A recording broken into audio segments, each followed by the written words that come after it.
Welcome to Inside Magazine. I'm David Matlin. The story we bring you today proves once again that there's a reality beyond imagination. Avraham Sinai is an Orthodox Israeli Jew who lives in Tzfat in northern Israel. If you pass him on the street, you'd never imagine what lies behind his typical ultra-Orthodox appearance. He prays in the synagogue, studies Torah, eats kosher, and observes the commandments. But in another incarnation, Avraham Sinai was linked, almost unbelievably, to Hezbollah. For many years was known as Ibrahim and lived in southern Lebanon as a militant poised to fight against Israel. Now rabbi, formerly Hezbollah militiaman. A report by Enon Miles.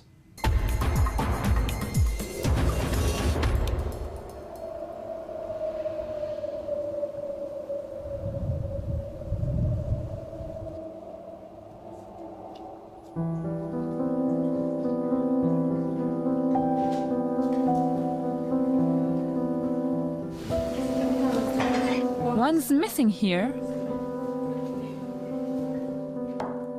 It's the afternoon of the fast of Gedalia in the ultra-Orthodox Sinai family household in Tzfat, and Avraham's daughters are already setting the table for the meal that ends the fast.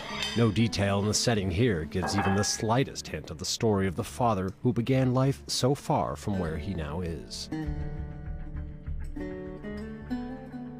Where's Chaim? Isn't he coming? Moran?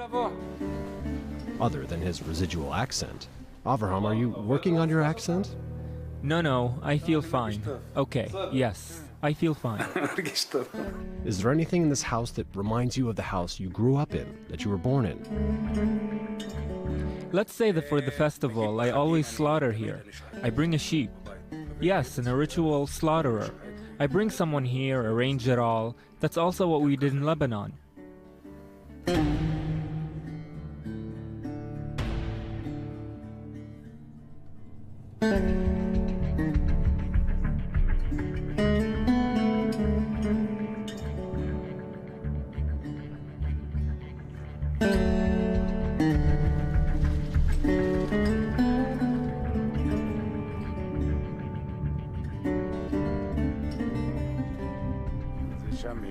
Over there, what we can see, Kfar Kila, Marjayun, Kalia, El Hiyam. If you look far into the distance, there are two mountains really far over there. That's where I grew up. From a sufficiently high observation point on the northern border, and on a clear day, Avraham Sinai can identify critical locations in his life spread out before him. I frequently passed through that place over there on foot or by car. I moved about freely there. About 50 kilometers and a deep abyss separate this religiously observant Jew from the infant born in the Lebanon Valley 40 years ago as a Shiite Muslim named Ibrahim Yassin. Do you miss that place? In truth, no. We relate to it as a kind of trauma. I was traumatized by that place. The seeds of hatred and revenge, which would eventually lead to a complete change of identity, were sown back then as young Ibrahim grew up in the conflict between the Shiite minority and the Sunni Palestinian refugees. The Palestinians punished us a lot. They trampled on us. They broke us. They took my father, my brother.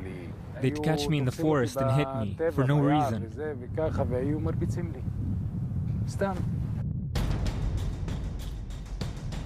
When Israel's IDF entered Lebanon in 1982, Ibrahim was already 18, married, and awaiting his first child.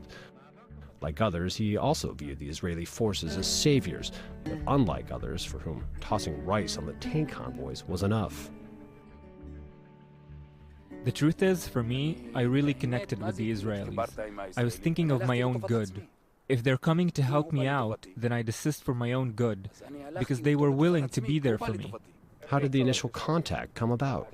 The first contact was through my wife, about to give birth in the village, and we needed help. So we stopped a military convoy, and the Israeli soldier got out of his vehicle and began helping my wife with the birth. He called in a helicopter to bring a nurse to the village and a doctor, and we just connected.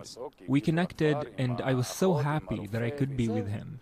It's not that he wanted contact with me. No, I wanted the connection with him. It's the other way around. If I knew where terrorists were, if I saw terrorists, I'd quickly go to tell him, because those terrorists, listen, they were killing us before you came. They were against us before you came. So I was happy and ran to tell him. I was really pleased someone was there to protect us.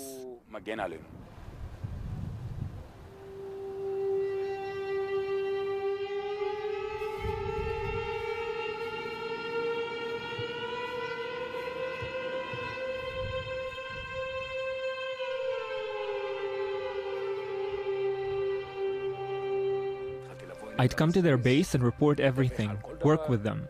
I brought details on everything I saw. I started to gain the Israelis' respect, too. Why? Did they pay you better? They didn't pay at all. They didn't pay anything, not at all. On the contrary, I looked at it as though I should pay them. Why? Listen, they were doing the work for me, catching terrorists, so I felt like I should be paying them. This careful balance of forces was broken by a third factor, the fundamentalist Shiite militia, Hezbollah, which was just beginning to surface. But it was not long before Ibrahim was kidnapped by its soldiers and imprisoned for treason.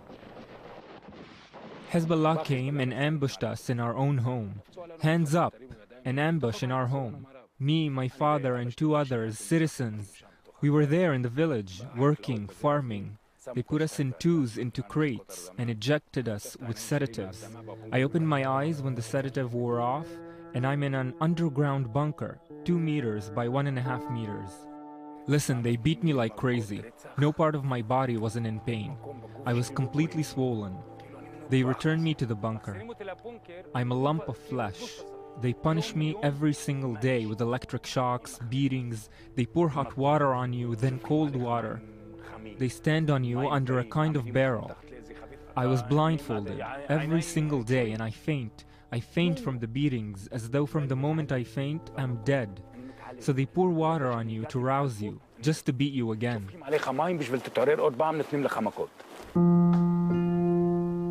But Ibrahim doesn't tell his captors what he knows, realizing that, one way or another, he's destined for death. For him, the family's honor is more important than his own life. After several months of this torture, his interrogator makes one last attempt. He starts speaking, talking as though he and I were friends. He says, "What did the Israelis do to you? Do you think the Israelis care if I kill you?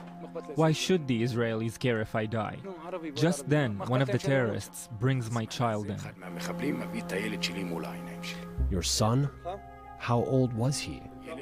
9 months. 9 months. It's to show me, here, we've brought you your family. It's like a sign. Look, your child's here. I want to get closer to my son, but the terrorists say, not yet. If you'll be decent about things, I'll be decent towards you. Really, I wanted to talk. I wanted to reveal everything. Who I knew, who goes to the Israelis, who works with them, how the meetings go. I wanted to tell it all. He never let me finish my sentence. I'm hit hard on the head. It splits my head open. I'm hovering between fainting, not fainting, between seeing, not seeing, and suddenly in that instant, a terrorist approaches my baby, pours kerosene over him, and burns him in front of me, to death. This... Are these photos from your arrival? Yes.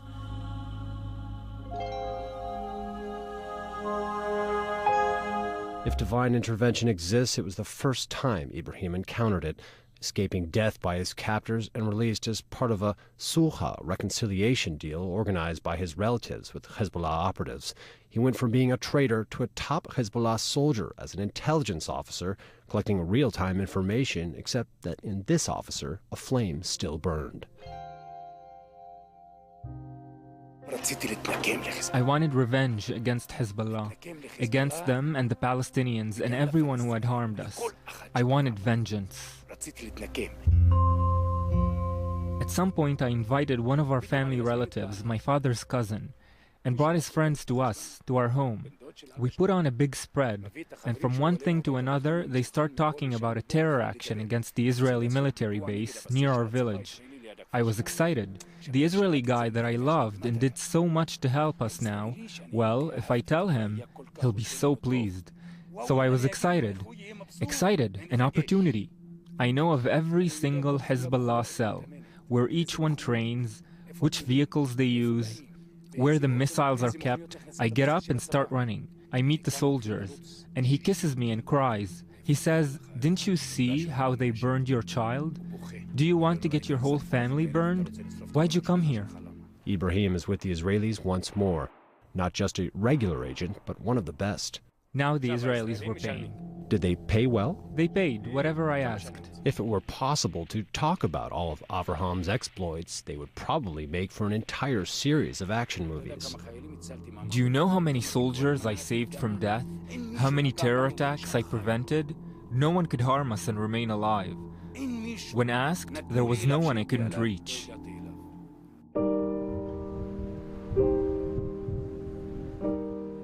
At the close of the 1990s, senior Hezbollah members began suspecting Ibrahim, who felt the earth burning beneath him again. Israel granted him refugee status, settling his family in Sfat. Are people here familiar with your story? Of course they are. Here in the streets of a Hasidic community, a new journey begins, one that starts with a dream from his days across the border.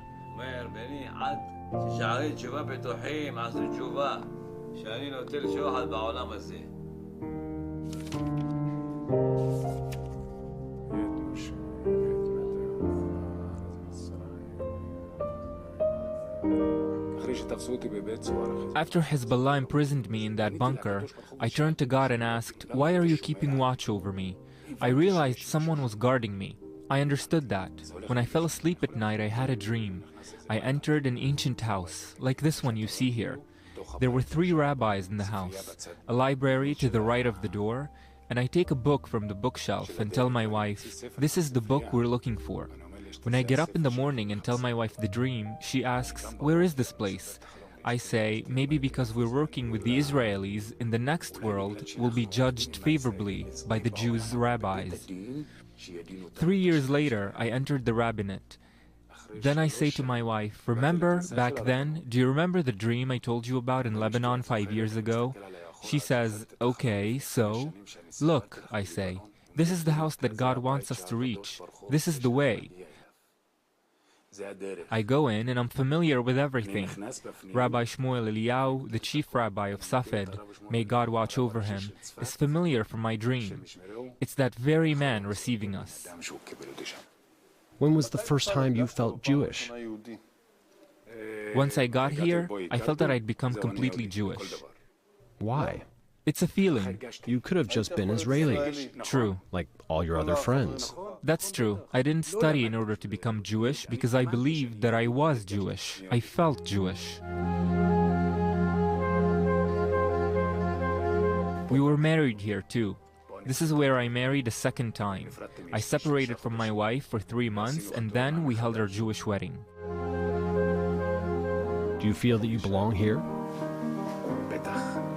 Absolutely I belong, and how?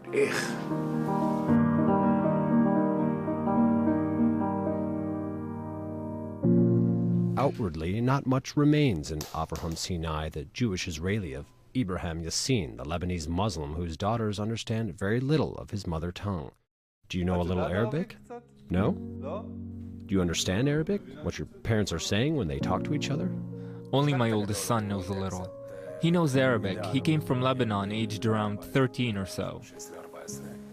But one thing that the clothes, the wall ornaments, and the passing time will probably never completely erase is the fear of those across the border, those who made the mistake of leaving him alive.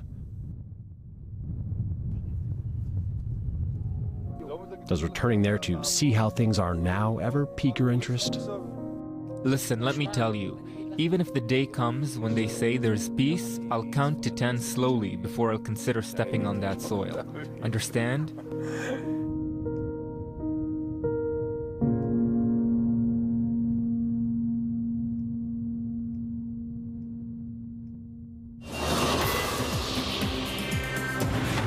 Avraham Sinai was here in our studio just a few weeks ago, and we asked him about the jihadist extremists who claim to act as Muslims and who reference the Quran. He spoke of his hopes for peace in the region.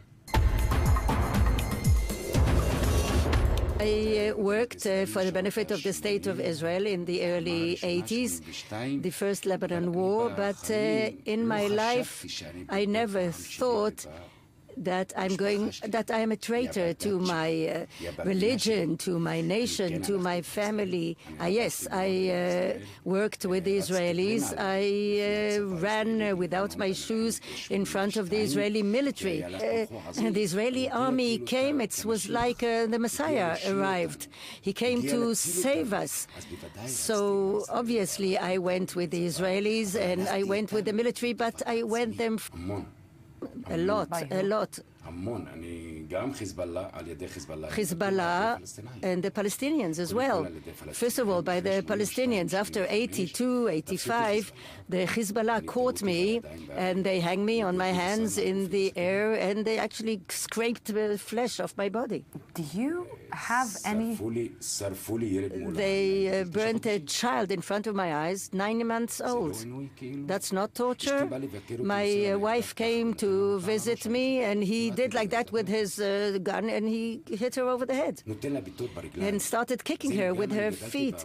I also grew up in a Muslim family in Lebanon. The most important thing for us is the women, the wife. The moment you see somebody, and I said, okay, cut me, I don't know, throw me to the dogs, that's okay, but you know, that's okay. But to start kicking my wife, no matter where in her body, and to throw her to the ground in front of her husband, I think that's, as far as I'm concerned, that's above everything else. That goes above anything else. That's the highest rank of the humiliation of a human being. Thank you for joining us on this journey today at Inside Magazine here at I-24 News. I'm David Matlin.